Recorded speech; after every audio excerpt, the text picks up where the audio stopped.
नमस्कार। आप सभी का हमारे एस्ट्रो पाठशाला चैनल पे बहुत बहुत स्वागत है। आज हमारे साथ जुड़े हैं अमित राज जी। तो आज हम मूलांक के बारे में डिस्कस करने वाले हैं। जैसे कि आप लोग जानते हैं कि हम लोग मूलांक 2 तक चर्चा कर चुके हैं। अब मैं अमित राज जी से अनुरोध करना चाहूंगी कि हम इस चर्चा को आगे बढ़ाकर मूलांक 3 के बारे में चर्चा करें। जयराम जी की सभी दोस्तों को और आपके सभी दर्शकों को आपको भी जयराम जी की आ, आज के अपने सेशन में बात कर लेंगे मूल्यांक तीन। पिछले में अपने काफी देरों से दो पे बात हुई थी, बीच में गैप हो गया। देखिए मूलांक तीन, जैसे कि अपनी सभी जानते हैं कि मूलांक तीन वाले जो व्यक्ति होते हैं, यानी कि जिनका भी जन्म 3, 12, 21 या 30 तारीख को जन्म होता है किसी भी साल के महीने में, उस व्यक्ति का मूल्यांक तीन है।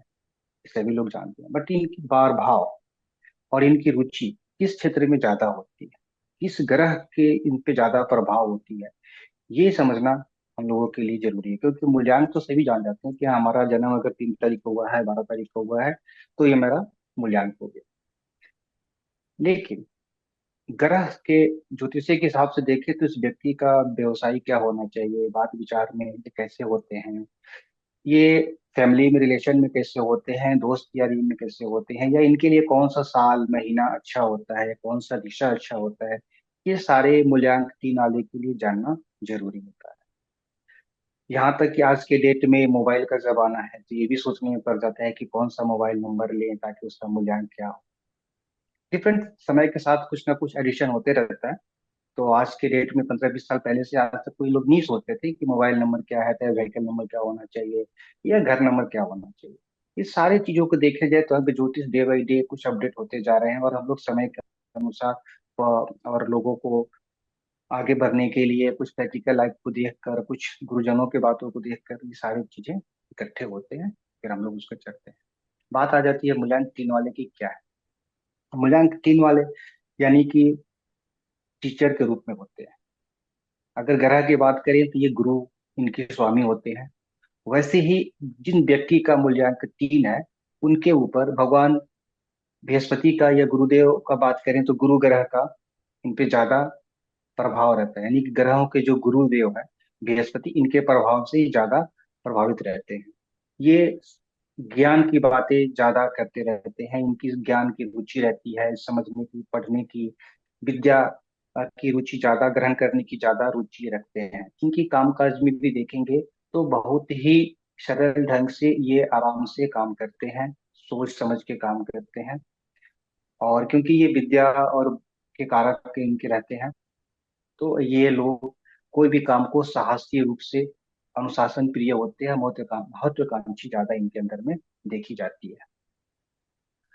और इनकी बात करें तो इनके लिए शुभ और अशुभ क्या रहता है। जैसे इनके लिए एक अगर शुभ महीने की बात करें तो देखा जाए तो फरवरी का या मार्च का महीना या नवंबर का महीना जो है काफी अच्छे और लाभदायक होते हैं। इन महीनों में ये इनकी काम करने की रुचि कहिए या बात विचार कहिए या लाइफ में जो भी कुछ प्लस होते हैं पॉजिटिव, ये इस महीने में देखने को ज्यादा मिलता है। अशुभ महीने की अगर बात करें तो जुलाई और अगस्त के महीने में, खासकर जनवरी के महीने में भी ये थोड़ी सुस्त रहते हैं, इनके कामकाज में थोड़ी सी सुस्ती दिखाई देती है। बात करते हैं वर्ष का, कौन सा साल इनके लिए अच्छे होते हैं। तो जो साल का मूल्यांक अगर तीन है, वो साल इनके लिए अच्छे हैं। अब जैसे मान लीजिए कि 30 हो गया, 39 हो गया, 48 हो गया, और 57 हो गया, ये सारे जो है 75 हो गया। ऐसे साल जो है इनके लाइफ में बहुत अच्छे अचीवमेंट लेकर आते हैं, बहुत अच्छे देखे गए हैं, लाभदायक देखे गए हैं। ऐसे ही अशुभ वर्ष का अगर बात करें तो जो व्यक्तियों का मूल्यांक तीन है, उनके लिए साल का 19वां साल, 23वां साल और 37 यानी कि 37 साल, और 56 और 35 वगैरह जो होते हैं, ये ऐसे साल में इनको थोड़ा नया काम नहीं करना चाहिए। या कुछ अगर घर प्रॉपर्टी का बात करते हैं तो पर्टिकुलर इस ईयर में वो थोड़ा सोच समझ के काम करें, या अपनी कुंडली का विश्लेषण करके करें। अंक ज्योतिष के अगर है तो अंक ज्योतिष के हिसाब से उसको एक बार समझ के करें, क्योंकि ये जो साल होते हैं इनके लिए थोड़ा अशुभ होते हैं। दोस्ती यारी की अगर बात करें तो इनको दोस्ती यारी में भी ऐसे लोगों से दोस्ती करनी चाहिए कि जो मूल्यांक तीन के लिए फ्रेंडली हो, या मूल्यांक तीन के हो तो इनके लिए रुचि अच्छी, इनकी जमती अच्छी है, कामकाज भी अच्छी रहती है। अब जैसे मान लीजिए मूल्यांक 3 के अलावा और इनकी फ्रेंडली अंक क्या है, तो इनको अगर बात करें तो 1 नंबर, 2 और 5 और 7 नंबर इनके साथ अच्छी जमती है। इन लोगों से इनको हमेशा मिलजुल के काम करना चाहिए। अगर इनको मोबाइल नंबर वगैरह भी लेनी है तो ऐसे ही देखना चाहिए कि टोटल मोबाइल का नंबर ऐड करने के बाद उसका 1 हो या 2 हो या 5 हो या 3 हो, तो ऐसे मोबाइल नंबर जो है इनके लिए फायदेमंद होते हैं। गाड़ी का भी अगर नंबर लेते हैं तो उनका अगर टोटल नंबर जो लास्ट की 4 डिजिट होती है जो उनको में रहती है, उनको ये चीज देख लेना चाहिए कि टोटल 1, 2 या 5 अगर आ रही है या 7 आ रही है तो इनके लिए वो मूल्यांक का गाड़ी भी सही है। ऐसे भी घर का भी नंबर वगैरह देख लेना चाहिए। बात करते हैं कुछ लोगों की जन्म तिथि तो मूल्यांक के हिसाब से तय हो जाती है, लेकिन उनके लाइफ में अचीवमेंट नहीं आती है। जैसे मूल्यांक 3 के बारे में जनरली जानते हैं कि लिखने पढ़ने में अच्छे शौक होते हैं, विद्या का काफी अच्छे से ग्रहण करते हैं, काम धंधा में भी टेलीकम्युनिकेशन वगैरह में अच्छे करते हैं, टीचर होते हैं और व्यापार वगैरह भी बहुत अच्छी सुविधा से करते हैं। लेकिन सारे कुछ होने के बाद भी देखा जाता है कि मेरा अगर मूल्यांक 3 है, अगर हम इस लाइन में अचीवमेंट नहीं कर पाते या कुछ विशेष रूप से नहीं कर पाते, नॉर्मल जिंदगी जी रहे हैं, तो इनको कुछ चीजों पे ध्यान देना चाहिए। एक, यह तो मूल्यांक होने के साथ साथ इनकी नाम का जो वर्ड है वो देख लेनी चाहिए कि कितनी संख्याएं की नाम आ रही है। तो अगर नाम में कोई फ्रेंडली अंक नहीं आ रही है तो उनके नाम में थोड़ी सुधार कर लेनी चाहिए। कुछ एडिशन, अगर छोटे बच्चे हैं तो उनके नामकरण करने से पहले ही चीजों पर भी ध्यान कर लेना चाहिए। या जो बड़े हैं, अब काफी बड़े हो गए, अब नाम को मॉडिफाई करने में प्रॉब्लम आ रही है, तो अपने सिग्नेचर के माध्यम से या अपने सोशल मीडिया से या जिस नाम से वो ज्यादा प्रचलित होते हैं समाज में, उस नाम में कुछ मॉडिफाई कर लेना चाहिए। जैसे आप देखते हैं कि ऋतिक रोशन जी का जो नाम में भी एक परिवर्तन किया गया, तब से उनकी अच्छी परिवर्तन अच्छे विकास देखने को मिला। वैसे ही हम आम आदमी को भी कुछ सब कुछ होने के बाद, मूल्यांक 3 होने के बाद भी अगर कुछ डेवलपमेंट नहीं आ रही है तो इसमें विशेष ध्यान देना चाहिए। इसके अलावा बात आती है कि हम मूल्यांक अगर 3 है, पूजा पाठ क्या करें, किस दिशा अपने काम धंधा पर ध्यान करें, तो इनको भगवान विष्णु की ध्यान आराधना करना चाहिए। और बात करें तो गुरु की व्रत करनी चाहिए और पूर्णिमा का व्रत करना चाहिए। इनका दिशा जो इनके लिए शुभ होता है वो होता है दक्षिण, और दक्षिण पूर्व की जो दिशाएं होती है ये इनके लिए शुभदायक होती है। अशुभ दिशा में इनके लिए बात करें तो जैसे पश्चिम की दिशा अशुभ होती है और उत्तर पश्चिम की दिशा भी इनके लिए अशुभ होती है। ये रहे मूल्यांक 3 वाले के लिए कि इनसे सारे चीजों को विशेष ध्यान देना चाहिए, जिसमें सबसे पहले बात कलर, कि हम किस कलर के ज्यादा इंपॉर्टेंस करें, किस कलर का ज्यादा महत्व दें। अगर मूल्यांक 3 है तो ऐसे व्यक्ति को पीला कलर की और ज्यादा ध्यान देनी चाहिए, हल्की पीली कलर के हो, केसरिया कलर का हो, या इसके अलावा अगर वो हल्की व्हाइट कलर का भी, ऑफ व्हाइट का भी कलर यूज करते हैं तो इनके लिए फायदेमंद होता है।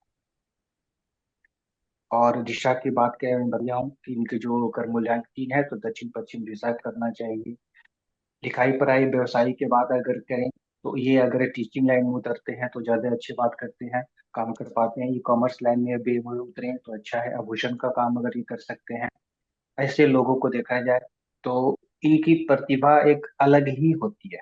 जैसे इनको अगर बात चार देखेंगे तो देखते ही समझ में आ जाता है कि ये औरों से कुछ डिफरेंस है। जैसे मान लीजिए रजनीकांत जी, रजनीकांत को देखिए, ये उनकी मूल्यांक 3 है, इनका एक अलग रणनीति थी।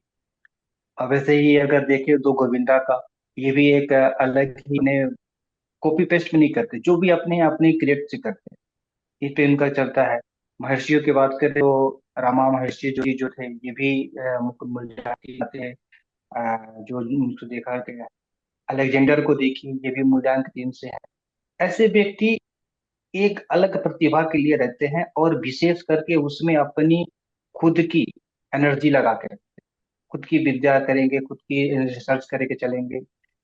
दूसरों को ये कॉपी पेस्ट पे ज्यादा ध्यान नहीं देते। Thank you Amit ji. आपने काफी ज्यादा सरल भाषा में हमें अंक ज्योतिष के तीसरे मूलांक के बारे में बहुत सटीक इन्फॉर्मेशन दी है। मेरा एक कॉमन क्वेश्चन ये है दर्शकों की तरफ से अमित जी, कि मूलांक 3 के लिए ये साल जो मंगल का साल है, ये आप आखिर में बता दीजिए कि किस तरह कैसे रहेगा, या कोई कॉमन रेमेडी जो मूलांक 3 वाले लोग कर सकते हैं। और देखिए मूल्यांक, हाँ मूल्यांक 3 वाले के लिए अगर देखा जाए तो ये अभी 2025 का जो साल चल रहा है कि इसकी मूल्यांक टोटल 9 आ रही है। तो मूल्यांक 3 वाले के लिए ये साल अच्छा चलेगा, क्योंकि ये न्यूट्रल। इसमें अब मूल्यांक 3 जो है वो एक समझिए कि गुरु है, और मूल्यांक 9 यानी कि मंगल का प्रभाव से रहते हैं। तो गुरु और मंगल के बीच में सामंजस्य बनना रहता है। मंगल मतलब हम लोग चीफ ऑफ कमांडर बोलते हैं, और मूल्यांक 3 यानी कि गुरु को बोलते हैं कि ये आ, गुरु है, महामंत्री हैं। तो इन दोनों को मिलजुली से अबाउट अगर कहें तो 70 से 50%, और माने अगर परसेंटेज वाइज अगर करें तो 70-80% इनके लिए ये साल अच्छा चलता है, क्योंकि मंगल का ये साल है।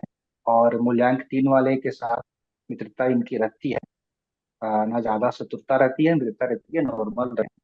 तो 2025 का साल मूल्यांक 3 वाले के लिए भी अच्छा है। और ज्यादा अच्छा करने के लिए इनको आ, बृहस्पति ग्रह का तो ध्यान करना, मैं पूजा पाठ अभ्यास करना ही चाहिए।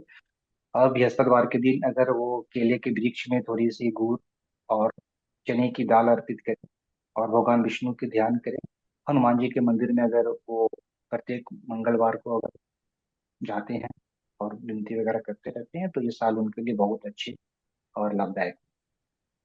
Thank you Amit ji. आपने बहुत सरल भाषा में मूलांक 3 के बारे में रेमेडीज प्लस उसकी इंफॉर्मेशन जो 2025 में कैसा साल रहेगा उन लोगों का, बहुत सरल भाषा में इंफॉर्मेशन दी है। इसी तरह हमारे चैनल से सरल और सटीक इंफॉर्मेशन लेने के लिए हमसे जुड़े रहिए। धन्यवाद।